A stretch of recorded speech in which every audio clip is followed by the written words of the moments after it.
سلام ہو اس ذات پر جس ذات نے انسان کو جنت دینے کے لیے رات و دن کی محنتیں اٹھائی، کلفتیں برداشت کی، مشقتیں برداشت کی۔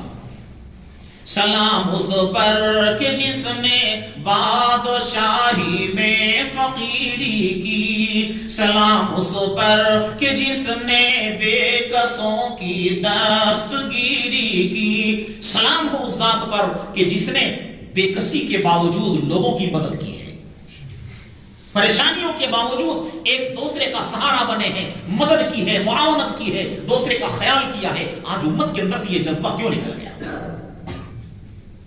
ہمارے آقا و مولا جناب محمد رسول اللہ صلی اللہ علیہ وسلم کی زندگی کی تعلیمات کو پڑھیے کہ آپ کی زندگی کی تعلیمات کیا ہیں، آپ کے اخلاق حسنہ کیسے ہیں۔ سلام اس پر کہ جس نے بادشاہی میں فقیری کی، سلام اس پر کہ جس نے بے کسوں کی دستگیری کی۔ خود پریشان حال ہے لیکن دوسروں کی دستگیری فرما رہے ہیں، مدد فرما رہے ہیں، آپ قرض لے کر دوسروں کی ضرورت کو پورا کر رہے ہیں۔ آخر ہمارے اندر سے یہ جذبہ کیوں نکل گیا؟ عاشق رسول ہونے کا کیا یہی مطلب ہوتا ہے کہ ہم ایک دوسرے بھائی کو ستائیں، پڑوسی کو ہم گالی دیں، پڑوسی کو ہم برا بھلا کہیں، پڑوسیوں کے ساتھ ہمارا سلوک غلط ہو، بھائیوں کے ساتھ ہمارا سلوک غلط ہو؟ کیا عاشق رسول ہونے کا یہی مطلب ہوتا ہے؟ محبوب کے ساتھ محبت کا یہی مطلب ہوتا ہے؟ سلام اس پر جو امت کے لیے راتوں کو روتا تھا، سلام اس پر جو امت کے لیے راتوں کو روتا تھا، سلام اس پر جو فرش خاک پر جاڑے میں سوتا تھا۔ آقا مدینہ تاجدار بطحہ سرور دو عالم صلی اللہ علیہ وسلم راتوں کی تنہائیوں میں اٹھ کر کے رویا کرتے تھے امت کی خاطر، اے اللہ میری امت کی مغفرت فرما، اے اللہ میری امت کو ہدایت عطا فرما، اے اللہ ساری انسانیت کو بھلائی اور کامیابی عطا فرما۔ آپ روتے تھے، اڑتے تھے، آپ کے سینے کے اندر آپ کا دل ہنڈیا کے اندر چاول کے کھچ کھچ کرنے کی طرح آپ کا دل دھڑکا کرتا تھا امت کی بے چینی۔ آج ہمارا جذبہ ہے کہ ہم اپنے بھائیوں کے لیے، اپنے پڑوسیوں کے لیے ایسا درد مند دل رکھتے ہیں، ہم ان کے لیے روتے ہیں، ان کی بھلائی کے لیے، ان کی کامیابی کے لیے۔ کیا ہم روتے ہیں؟ ہے ہمارے اندر یہ خوب؟ آقا کے نقش قدم پر جب تک ہم نہیں چلیں گے، یاد رکھیے دنیا آپ کی قدر نہیں کرے گی۔ سرور دو عالم صلی اللہ علیہ وسلم کے نقش قدم پر چل کر کے آپ زندگی گزاریں گے، تبھی آپ کی قدر ہوگی اس دنیا میں بھی اور مرنے کے بعد بھی۔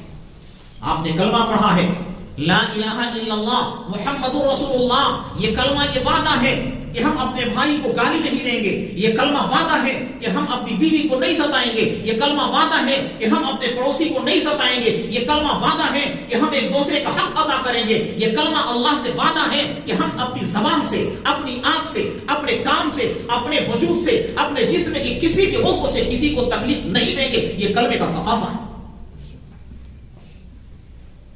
سرکار دو عالم صلی اللہ علیہ وسلم کی سنت کا خلاصہ ہے۔ ہر انسان کی ہمدردی ہمارے دل کے اندر ہونا چاہیے۔ سلام اس پر جو امت کے لیے راتوں کو روتا تھا، سلام اس پر جو فرش خاک پر جاڑے میں سوتا تھا۔ یوں ہی چٹائی پر، بوریے پر آقا مدینہ تاجدار بطحہ سرور دو عالم سو سو کر کے راتیں گزار لیا کرتے تھے۔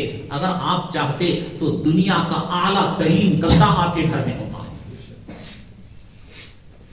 اگر آپ چاہتے اعلیٰ ترین بستر آپ کے گھر کے اندر موجود ہوتا، لیکن آقا مدینہ تاجدار بطحہ صلی اللہ علیہ وسلم سمجھ رہے تھے کہ قیامت تک آنے والے انسانوں میں کوئی غریب ہوگا، مزدور ہوگا، بھکاری ہوگا، مفلس ہوگا، تنگ دست ہوگا، مجبور ہوگا۔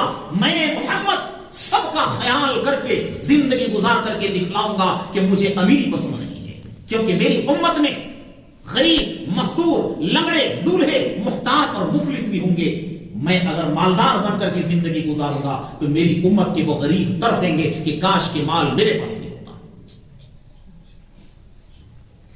سلام اس پر کہ جس کے گھر میں چاندی تھی نہ سونا تھا، سلام اس پر کہ جس کے گھر میں چاندی تھی نہ سونا تھا، سلام اس پر پرانا بوریا جس کا بچھونا تھا، سلام اس پر پرانا بوریا جس کا بچھونا تھا۔ پرانے بوریا پر بستر بنا کر کے آپ لیٹ جایا کرتے تھے۔ کون؟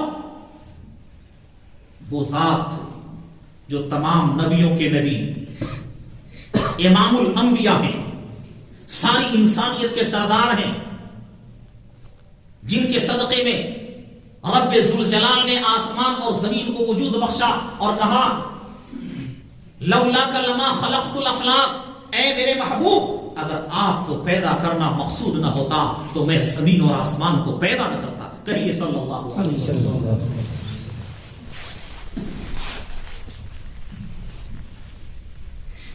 اس ذات نے ایسی زندگی گزاری کہ پرانے بوریے پر سو کر کے زندگی گزار رہے ہیں۔ کیوں؟ اسی لیے نا کہ امت میں بے شمار افراد مزدور ہوں گے، غریب ہوں گے، سوکھی روٹیوں کے لیے ترس رہے ہوں گے۔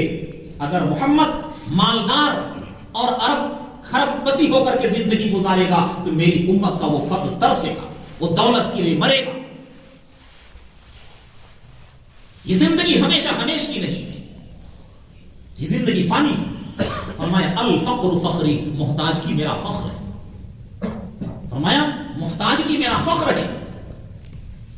اللہ نے فرمایا اے میرے محبوب اگر تم چاہو تو احد پہاڑ کو سونا بنا، اگر تم چاہو تو احد پہاڑ کو سونا بنا دو، لیکن آقائے مدینہ سرور دو عالم صلی اللہ علیہ وسلم نے پسند نہیں فرمایا، کہا کہ الفقر فخری، محتاجگی تو میرا فخر ہے۔ سلام اس پر کہ جس کے گھر میں چاندی تھی نہ سونا تھا، سلام اس پر پرانا بوریا جس کا بچھونا تھا، سلام اس پر کہ جس کا ذکر ہے سارے صحائف میں، سلام اس پر کہ جس کا ذکر ہے سارے صحائف میں، سلام اس پر ہوا مجروح جو بازار طائف میں۔ اس دین کی خاطر، اس پیغام کو پہنچانے کی خاطر آپ طائف تشریف لے جاتے ہیں۔ طائف والوں نے آپ کے ساتھ کیسا ناروا سلوک کیا، آپ مجروح ہو گئے، زخمی ہو گئے، آپ کی جوتیاں خون سے شرابور ہو گئیں، لیکن آپ نے کسی کو گالی نہیں دی، آپ نے کسی کو برا بھلا نہیں کہا، آپ نے کسی کے لیے بددعا نہیں کی۔ 14 طبق لرز اٹھے، پہاڑوں کے فرشتے حاضر ہوتے ہیں، عرض کرتے ہیں کہ یا رسول اللہ اگر آپ کا اشارہ ابرو ہو جائے تو یہاں کے بسنے والوں کو دونوں پہاڑوں سے اس طریقے سے پس دیا جائے کہ ہلاک و برباد ہو جائے۔ لیکن آپ نے کیسا برتاؤ کیا؟ جناب رحمت للعالمین نے سن کے فرمایا کہ میں اس دہر میں قہر و غضب بن کر نہیں آیا۔ فرشتوں نے جب کہا اے اللہ کے محبوب اگر آپ کہہ دیں تو دونوں پہاڑوں کو یوں ملا دیا جائے کہ یہاں کے باشندے پس کر کے ہلاک و برباد ہو جائیں، تو آقا نے کیا جواب دیا؟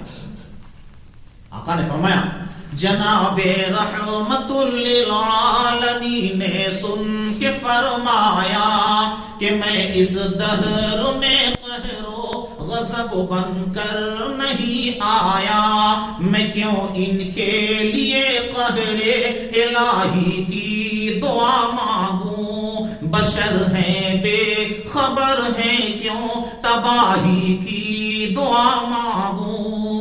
یہ بشر بے خبر ہیں، میرے مقام، میرے مرتبے کو، میرے رتبے کو یہ پہچانتے نہیں ہیں، اس لیے آج میرے ساتھ ناروا سلوک کر رہے ہیں۔ جس دن یہ میرے مقام اور مرتبے کو پہچان جائیں گے اس دن میری زبان سے، میرے منہ سے نکلنے والا تھوک زمین پر نہیں گرے گا بلکہ ان کے چہرے اور ان کے ہاتھوں پر ہوگا۔